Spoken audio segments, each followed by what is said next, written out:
الحمد لله الذي خلق الإنسان وعلمه البيان وأنزل له القرآن وجعله شفاء وهدى ورحمة لذوي الإيقان ونشهد أن لا إله إلا الله وحده لا شريك له ونشهد أن سيدنا ومولانا محمدا عبده ورسوله أما بعد فأعوذ بالله من الشيطان الرجيم بسم الله الرحمن الرحيم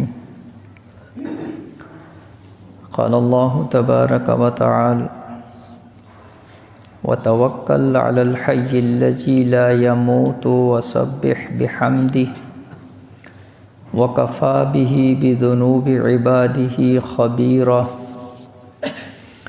وقال النبي صلى الله عليه وآله وسلم لو أنكم تتوكلون على الله حق توكله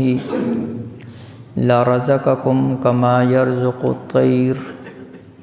تغدو خماسا وتروح بطانا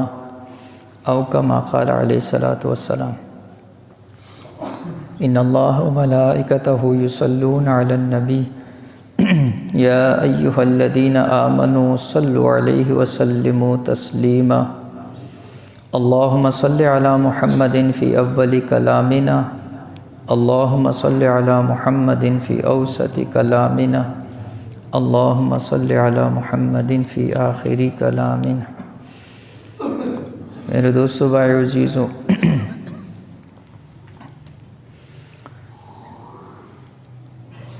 عام طور پر ایسی چیزوں کی نشاندہی ہم وقتاً فوقتاً کرتے ہیں جو ہمارے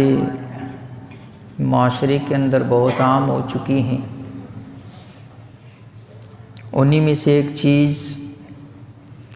رب تعالیٰ کی ذات کے اوپر توکل کی کمی ہے۔ آج جب بھی کوئی پریشانی آتی ہے، تکلیف آتی ہے، مصیبت آتی ہے تو سب سے پہلی نظر مخلوق کی طرف اٹھتی ہے، اور سب سے پہلے ہم اور ہماری نظر وہ اسباب کی طرف جاتی ہے۔ اسباب کا انکار نہیں ہے، لیکن اسباب کے اوپر بھروسہ کرنا اور اسباب ہی کو اصل سمجھنا یہ درست نہیں ہے۔ اسباب کو اختیار کرتے ہوئے رب تعالیٰ کی ذات عالی کی طرف توجہ اور اللہ کی ذات سے ہونے کا یقین یہ اصل ہے۔ لہٰذا آپ کے سامنے سورہ فرقان پارہ نمبر 19 آیت نمبر 58 تلاوت کی۔ یہاں پر بھی رب تعالیٰ نے توکل کرنے کا حکم دیا، اور توکل کس ذات کے اوپر، بھروسہ کس ذات پر؟ فرمایا وَتَوَكَّلْ عَلَى الْحَيِّ الَّذِي لَا يَمُوتُ، اور توکل کرو اس ذات کے اوپر جو حی ہے، زندہ ہے، لا یموت، اور اس کو کبھی موت نہیں آئے گی۔ وَسَبِّحْ بِحَمْدِهِ، اور اسی کی تسبیح بیان کریں۔ تو اللہ کی ذات عالی کے اوپر توکل اور اللہ جل شانہ کی ذات کے اوپر بھروسہ، یہی قرآن کریم نے بھی سکھلایا اور حضور صلی اللہ علیہ وآلہ وسلم کی احادیث مبارکہ کے اندر بھی۔ آپ کے سامنے ترمذی شریف کی جو آیت تلاوت کی ہے، اس میں اللہ کے نبی صلی اللہ علیہ وآلہ وسلم فرماتے ہیں لو انکم توکلون علی اللہ حق توکلہ، کہ تم اگر رب تعالیٰ کی ذات پر ایسے توکل کرو جیسا کہ توکل کرنے کا حق ہے، تو فرمایا لرزقکم کما یرزق الطیر، اللہ تمہیں ایسا رزق کھلائے جیسے اللہ پرندوں کو رزق کھلاتا ہے۔ اور پرندے ظاہری بات ہے نہ وہ کسی کے ہاں ملازمت کرتے ہیں، نہ تو وہ کاشتکاری کرتے ہیں، نہ تو ان کی کوئی تجارت ہے، نہ ان کی کوئی دکان ہے، نہ ان کو کچھ وراثت کے اندر ملا ہوا ہے۔ دنیا کے کمانے کے جتنے ظاہری اسباب ہوتے ہیں ان میں سے کوئی بھی ایسا سبب نہیں ہے جو پرندوں کو حاصل ہو، لیکن اللہ کی ذات کے اوپر جو توکل ہے اس توکل کی بنیاد کے اوپر اللہ ان کو رزق دیتا ہے۔ اس لیے فرمایا اگر ایسا توکل کرو جیسے توکل کرنے کا حق ہے، اللہ بھی تمہیں ایسے ہی کھلائے گا جیسے اللہ پرندوں کو کھلاتا ہے۔ تغدو خماسا وتروح بطانا، جب صبح جاتے ہیں تو خالی پیٹ ہوتے ہیں اور جب شام کو واپس گھر آتے ہیں تو ان کے پیٹ بھرے ہوئے ہوتے ہیں۔ تو اللہ کی ذات کے اوپر جو بھروسہ ہے اور اللہ کی ذات کے اوپر جو توکل ہے، اس وقت دیکھنے میں یہ ہے کہ سب سے زیادہ جو کمی ہے وہ اس اعتبار سے ہے، ایمان اتنا کمزور ہو چکا ہے کہ ہر ایک بندے کا ذہن یہ بن چکا کہ اگر ایک دکان ہے تو دو نہیں ہوں گی تو کام نہیں بنے گا، اگر میرے بیٹے کو فلاں جگہ ملازمت نہیں ملے گی تو کام نہیں بنے گا، اگر فلاں جگہ میرا وہ فلاں کام نہ ہوا تو میرا کام نہیں بنے گا۔ توکل اور ایمان کی اتنی کمزوری آ چکی ہے کہ ہماری نظر مخلوق سے ہٹتی نہیں ہے، اور پھر اللہ نے بھی مخلوق کے حوالے کر دیا۔ جب پریشانی کے اندر اللہ کو یاد نہیں کرتے، تکلیف کے اندر اللہ کو یاد نہیں کرتے، اور اسی طرح جب کوئی مشکل آ جاتی ہے تو سب سے آخر میں جو ذات ہمیں یاد آتی ہے وہ اللہ کی ذات ہوتی ہے، سب سے آخر میں۔ حالانکہ ایمانی صفت یہ ہے اور ایمان والی کی صفت یہ ہے کہ جب اس کے اوپر پریشانی تکلیف آئے تو سب سے پہلی نظر اس کی اللہ کی طرف جائے۔ صحیح بخاری کے اندر واقعہ لکھا ہوا، امام الانبیاء محمد مصطفیٰ صلی اللہ علیہ وآلہ وسلم کی ذات عالی وہ جنگل کے اندر درخت کے سائے میں آرام فرما رہی، تلوار لٹک رہی، ایک کافر آتا ہے اس تلوار کو اٹھاتا ہے اور تلوار حضور صلی اللہ علیہ وآلہ وسلم کے اوپر تان کر وہ ایک جملہ کہتا ہے، من یمنعک منی، اب آپ کو مجھ سے کون بچائے گا؟ ظاہری اسباب کچھ بھی نہیں ہے، ننگی تلوار لے کر ایک بندہ سر کے اوپر کھڑا ہے، جانی دشمن ہے۔ تو حدیث میں آتا ہے کہ اللہ کے نبی صلی اللہ علیہ وآلہ وسلم ایک لمحے کے لیے بھی نہ کوئی سوچا، نہ کوئی پریشانی، نہ کوئی ماتھے پر بر، نہ کوئی تکلیف کا احساس، ایک ہی جملہ کہا، اللہ، بس۔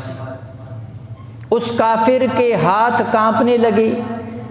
تلوار گر گئی۔ امام الانبیاء محمد مصطفیٰ صلی اللہ علیہ وآلہ وسلم نے تلوار اٹھائی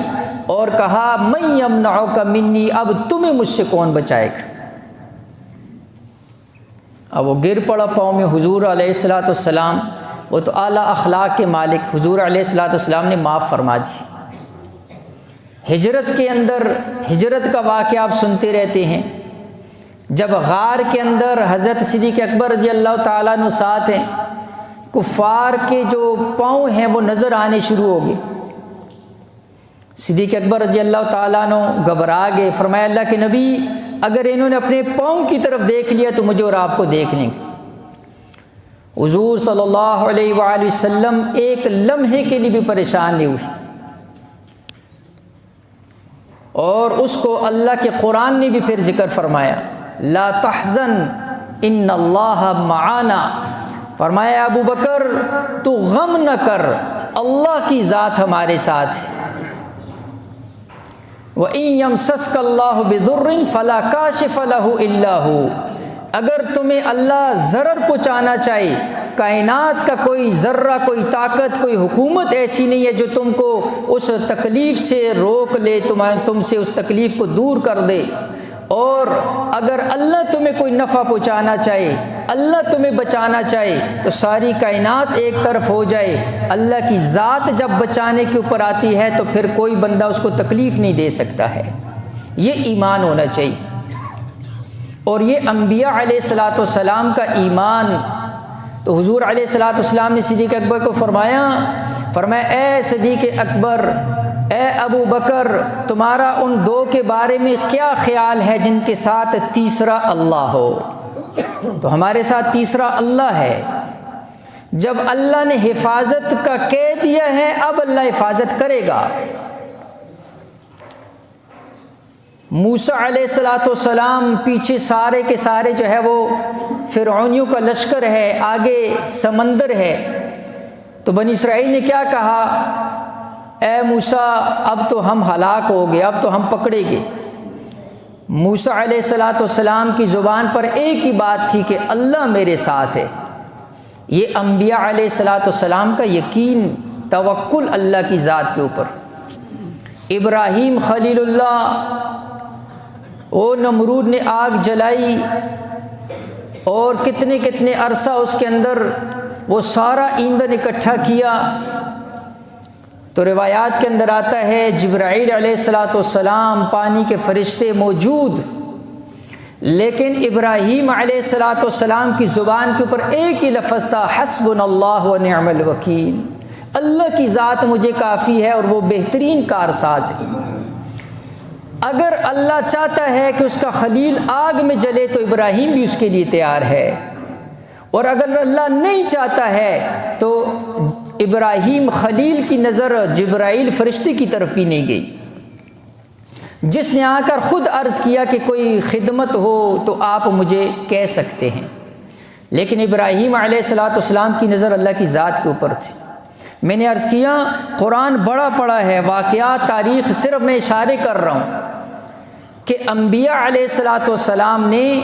ہمیں جو چیز سکھلائی اور جو عقیدہ کی پختگی سکھلائی، فرمایا کہ اللہ کی ذات کے اوپر ہمارا توکل بس یہ کامل ہو جائے، اللہ کی ذات کے اوپر ایمان، اللہ کی ذات کے اوپر بھروسہ اتنا ہو جائے۔ آج اللہ معاف فرمائے، ہمیں اپنا جیبوں کے اوپر یا اپنے تعلقات کے اوپر نعوذ باللہ جتنا امید اور بھروسہ ہوتا ہے اتنا اللہ کی ذات کے اوپر نہیں۔ اسی لیے پریشانیاں، تکلیفیں اور دکھ جو ہے وہ ہمارا پیچھا نہیں چھوڑ رہے۔ لہٰذا اللہ کی ذات کی طرف جو ہے وہ متوجہ ہو جائیں، اور جب اللہ مدد کے اوپر آتا ہے تو پھر اللہ ایسے اسباب پیدا کر دیتا ہے، وہ سارے کے سارے ظاہری اسباب، ظاہری صورت شکل جو ہوتی ہیں وہ ہلاکت والی ہوتی ہیں، اللہ ان ہلاکت کی شکلوں کے اندر اللہ پاک جو ہے وہ بچا کر اور دکھا دیتا ہے۔ اسی طرح بہت سے واقعات ہیں۔ علامہ ابن منظور رحمہ اللہ کی کتاب ہے مختصر تاریخ مدینہ و دمشق، اس کے اندر ابو حمزہ خراسانی رحمہ اللہ، ان کا جو ہے نا جی ایک ان کے حالات کے اندر انہوں نے ذکر کیا، اللہ کے ولی ہیں۔ میں نے عرض کیا انبیاء علیہ الصلاۃ والسلام نے ہمارا سب سے جو بنیادی عقیدہ فرمایا، تمہاری نظر اللہ کی ذات کے اوپر ہو، خالق کی طرف نظر جائے، مخلوق کی طرف نہ جائے۔ اور یہی اولیاء اللہ جو تھے، جو اللہ والے ہوتے ہیں، وہ بھی اسی چیز کے اوپر کار فرما، اس لیے اللہ پاک ان کے ساتھ ایسی غیبی مددیں فرماتے ہیں۔ جب آپ اللہ پر توکل کرو گے تو اللہ پاک بھی پھر آپ کو کسی جگہ جو ہے وہ تنہا نہیں چھوڑے گا، اس لیے کو مالک الملک ہے، وہ سب کائنات کا ذرہ ذرہ اس کے قبضے کے اندر ہے۔ تو ابو حمزہ خراسانی رحمہ اللہ حج کے سفر کے اندر فرمایا، راستہ ایسے کہ اس کے اندر ذرا سا بھی محسوس نہیں ہوا کہ یہاں پر کوئی گہرا جو ہے وہ کنواں کھودا ہوا ہے کسی نے، یا کوئی گہری کھائی ہے، اس کے اوپر اس طرح کے وہ پتے اور چیزیں، پاؤں رکھا سیدھا اندر، اب بیابان جنگل کوئی ہے ہی نہیں۔ ابو حمزہ خراسانی رحمہ اللہ فرمائے، سب سے پہلی نظر میری اللہ کی ذات کی طرف گئی ہے، اے اللہ تیری چاہت سے، تیرے حکم سے میں اس گڑھے کے اندر گیا ہوں، اب تو ہی مجھے اس یہاں سے نکالنے کا سبب بنائے گا۔ فرمایا میں نے سنا 2 بندے اوپر سے گزر رہے اور آپس میں بات کر رہے کہ یہاں سے حاجی گزرتے ہیں، یہ راستہ ہے، یہ گڑھا ہے، کوئی اس کے اندر گر نہ جائے، چلو اس کے اوپر کچھ رکھ دیتے ہیں تاکہ کوئی اس کے اندر گر نہ جائے۔ اب ان کو تو نہیں پتہ۔ فرماتے ہیں میں ان کی باتیں سن رہا ہوں، دل میں آیا بھی کہ ان کو آواز دوں، مدد کے لیے پکاروں، لیکن میرے ایمان نے گوارا نہیں کیا کہ ابو حمزہ خراسانی تو جو کہہ رہا ہے کہ تو اللہ کے حکم سے اندر آیا ہے اور تیری نظر اللہ کی طرف ہے، تو میرے ایمان نے یہ گوارا نہیں کیا کہ میں ان کو آواز دے کر مدد کے لیے پکاروں۔ اللہ والوں کی کچھ اپنی کیفیات ہوتی ہیں، وہ اتنے اسباب کو بھی اختیار نہیں کرتی۔ فرمایا انہوں نے اوپر جو کچھ لکڑیاں اور چیزیں رکھ کر بند کر دیا، اب مسلسل اللہ کی طرف نظر ہے۔ تو بعض چیزیں ایسی ہوتی ہیں ہمیں ان کے اوپر یعنی شکوک شبہات آ جاتے ہیں، ہم کہتے ہیں ایسے بھی ہو سکتا ہے، لیکن اللہ پاک جب کرنے پر آتے ہیں۔ کہا میں نے دیکھا کہ کوئی ہے جو اوپر سے لکڑیاں بھی ہٹا رہا ہے، گھاس بھی اوپر سے ہٹا رہا ہے، پتے بھی ہٹا رہا ہے۔ دیکھا تو شیر آیا ہوا، شیر۔ تو میں نے عرض کیا یہ کوئی ایسے من گڑت قصے کہانیاں نہیں ہیں، یہ مستند کتابوں سے میں آپ کے سامنے عرض کر رہا ہوں۔ اور اس نے اس طرح اپنے آپ کو نیچے لٹکایا، اوپر اپنے پاؤں مضبوط کر کے کہ دم اس کی جو ہے مجھ تک پہنچ گئی۔ میں اس کے سہارے باہر نکلا، پہلے وہ گڑھا، پھر اوپر سے بند، شیر خود جانی دشمن۔ اللہ پاک نے ان سارے موت کی اسباب کے اندر اللہ پاک نے حیات دی اور بچا کر دکھا دیا۔ کہا جب باہر نکلا اس کے اشارے سے مجھے سمجھ آ گئی، بیٹھ گیا، کمر پر بیٹھ کر مجھے جنگل سے باہر نکالا، ایسی سواری کی جیسے کوئی بندہ گھوڑے کے اوپر سواری کرتے۔ اللہ جل شانہ کے اوپر جب نظر جائے گی، اللہ کی قسم اللہ پاک پھر ایسے اسباب پیدا کریں گے، اللہ پاک اس موت کی شکلوں کے اندر زندگی عطا فرمائیں گے، تکلیف دینے والی چیز کو اللہ پاک راحت والی چیز کے اندر تبدیل کر دیں گے۔ لہٰذا اس طرح کے جو ہے میں نے عرض کیا بہت سارے ایسے واقعات اور بہت ساری ایسی چیزیں۔ اسی طرح حلیۃ الاولیاء بڑی مشہور ایک کتاب ہے، اس کے اندر واقعہ جو ہے وہ بنان حمال رحمہ اللہ کے ولی اور نیک بزرگ جو ہے گزرے ہیں۔ تو اس کتاب کے اندر لکھا ہوا اس زمانے کا بادشاہ ابن طولون تھا۔ اب اس نے کیا کیا، وہ ان سے کسی بات کے اوپر ناراض ہوا، اور ایسا ظالم ناراض کہ اس نے ان کو بھوکے شیر کے آگے ڈال دی اور لوگوں میں اعلان کر دیا کہ بنان حمال جو ہیں وہ بھوکے شیر کے آگے فلاں وقت کے اندر ڈالے جائیں گے، آپ سب بھی آ کر ان کا تماشا کریں۔ لوگ اکٹھے ہو گئے، ان کے اوپر شیر کو جو ہے وہ اللہ والے مسلسل ذکر کے اندر رہے، آنکھیں بند کی ہوئیں۔ تو لوگوں نے دیکھا وہ آیا، چاروں طرف پاؤں کی طرف بیٹھ کر ان کے تلوے چاٹنے لگا۔ بادشاہ شرمندہ اور ان کو نکالا اور بہت ان سے معذرت کہ یہ تو واقعی کوئی اللہ والے۔ پھر کہا جب وہ شیر آپ کے پاؤں کے قریب بیٹھا اس وقت آپ کی کیفیت کیا تھی؟ تو اللہ والوں کی نظر دیکھیں، فرمایا اس وقت میں دل میں یہ سوچ رہا تھا کہ اس کی زبان لعاب میرے پاؤں کے اوپر لگا ہے، آیا اس نے میرے جسم کو ناپاک کر دیا یا پاک ہے؟ میں اس وقت اس فقہی مسئلہ کو سوچ رہا تھا، میری نظر سرے سے اس کی جو ہے تکلیف کی طرف تھی ہی نہیں۔ اس وقت بھی میں اس فقہی مسئلے کے اندر سوچ رہا تھا کہ کہیں اس نے میرے اس پاؤں کو ناپاک تو نہیں کر دیا۔ میں نے عرض کیا